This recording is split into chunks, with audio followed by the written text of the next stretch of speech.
I promise, I always do, that I think I have agreed to every future project that I'm ever going to work on. That between the items that are sitting inside of the physical archives and my own storage, that I have plenty enough to digitize, turn digital, upload to the Internet Archive or elsewhere, and call it a day.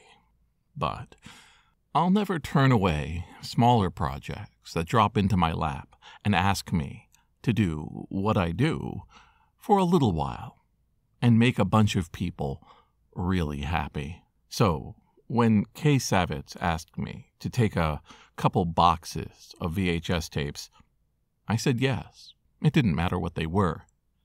But what they were was rather fascinating. And when I say the phrase DX-Peditions, you're either on board or maybe you want to go on a trip. This is Jason Scott Talks His Way Out of It, a podcast about technology, history, and getting myself out of debt. Thanks to Jeff Atwood, Daniel Boyd, and the hundreds of other supporters on Patreon and elsewhere who have been supporting me and helping me get out of debt. So, what exactly is a DX-Pedition? To understand that, you need to understand ham radio.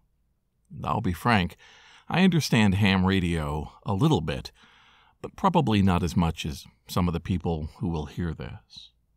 So here's how I, an outsider, describe this situation. There would be expeditions to remote islands around the world, rather expensive trips on planes or boats where a group of explorers, usually with money and prestige, would travel somewhere uninhabited or remote or in some way exotic, and they'd have a crew of people to support them, people to cook, people to carry all of the equipment and all of the luggage, and they would have a ham radio operator. Think of it as a person with a bunch of equipment that functions in the 20s and the 30s as your cell phone. Able to communicate with others, send out messages, give updates how the expedition is going, and keep track of news of the world as it was needed. In ham radio, there's a huge amount of prestige, excitement, and weight put into keeping track of all the different places that you're communicating with. If you are broadcasting out of Ohio, reaching people in other states, other countries, around the world, using repeaters to do so, and then receiving postcards indicating that you talked to somebody there is phenomenally important. These cards, QSL cards, are often beautifully made and reflect the spirit of talking to folks for the sake of talking to them. Frankly, honest urge that I can really get behind. So when you see pictures of somebody's ham radio setup, you might see a few posters on the back or small cards indicating all of the people that they've talked to over the years. As ham radio operators get older, they aggregate a massive amount of these postcards and signifiers of worldwide communication. DX-Peditions, therefore, were perfect because here you were on an island outside of the Arctic Circle or deep in the Pacific, and everybody knew you were there, everybody knew which frequencies you were on, and you would communicate with them. Sometimes you would do 1,000 communications in a day, saying hello to people, building up, racking up, really, this achievement. This happened throughout the 20th century, and once we had satellite phones and cell phones, the drive to have a specialized communications officer on an expedition reduced. But the hams liked the trip. So, as you might expect, they would instead organize a pure ham radio trip. Maybe a couple of them or a large party would pool their resources, drive or fly or take a ship with all of their equipment and go to a most remote area. There they would set up for a few days or a few weeks, enjoy the sun, enjoy the cold, and communicate with thousands, maybe tens of thousands of recipients around the world. And that's how we ended up with DX-Peditions.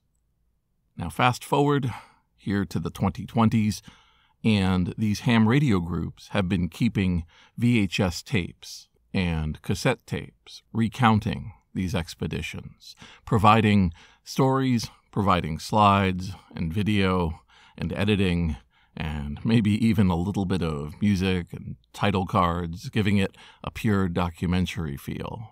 They would build up a library of these different expeditions, keep them around, and dupe them, much in the same way that anime subtitlers would, or people who were copying bootlegs of concerts. They would provide them to other clubs, either to have them enjoy these home movies or for clubs that were planning to go to an area to get research for what they're going to run into. The California DX Club that had this pile of tapes finally decided it was time to get rid of them, and what better way to get rid of them than by giving them up to the Internet Archive to be digitized, uploaded, and shared by everyone. And this was how I found myself with a couple boxes of videotapes with all sorts of obscure labels, all sorts of scribbled notes, and I began digitizing them. And here we fall into how I've always approached VHS tapes. You put one in, you fast forward it to the end, you rewind it to the beginning so that the tape is tense, and you begin digitizing, however long it is. In this case, I was very lucky. Many of these tapes didn't go past 30 minutes. A few didn't go past 5. There were a couple 2-hour masterpieces talking about conventions or presenting speeches. But frankly, this was an extremely easy set of tapes to work with. And it wasn't important to me what was written on the outside. I didn't prioritize like that. I started at one end of the tapes, and I went through to the end. Sometimes the tapes were incredibly well done, professional productions with soundtracks and title cards telling you who's going to be, quote-unquote, on the show, on the trip. Ham radio operators have unique identifiers for themselves, so they would print their own names on the video. Other times, it was as simple as running a camera around a few ham radio shacks and just talking over them.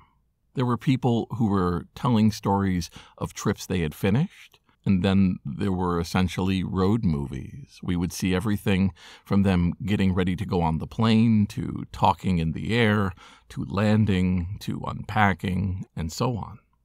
It was, in other words, exactly the kind of buffet of travel, excitement, nerdiness, and pride that you would have expected to be on these pile of tapes. As it turned out, there were about 70 of these VHS tapes, and I got through them in about a week. Every time a tape ended, I would save off the file, put in the next tape, and keep going. Until finally, I had a bunch of files to upload to the archive, and frankly, it was exactly what I had hoped it would be. Boring. Repetitive. I didn't have tapes with mold. I didn't have tapes that broke. I didn't have tapes that randomly stuck or stopped working.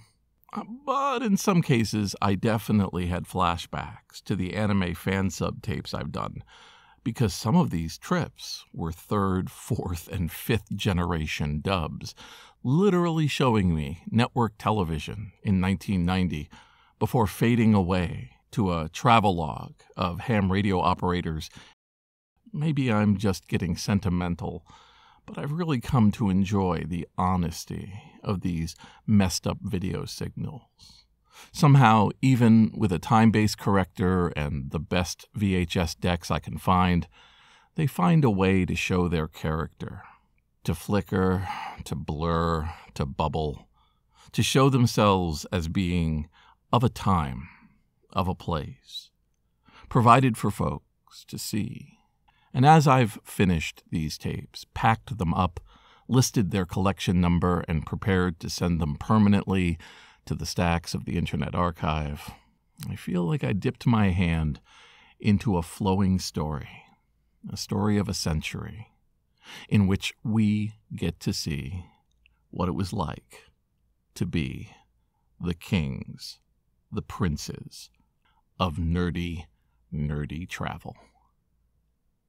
This is Jason Scott Talks His Way Out of It, thanks to James Bekoyanu, Ernie Hershey, Michael Rubin, Dilip Reddy, Sean Kelly, Trixie the Cat, Martin, Symbionts, Benjamin Guts, and Anonymous, along with the hundreds of other supporters on Patreon and elsewhere who have been supporting me and helping me get out of debt. And another shout out for how easy it is for me to use transcription software and then ask other software to summarize those transcriptions. I'll be honest, I'm never going to get somebody to methodically listen to these home movies and write down everything that everybody is saying. By creating these captions, we can add search functions to the archive, and then by running analysis on those transcriptions, we can actually have narratives about what people can expect to find on those tapes.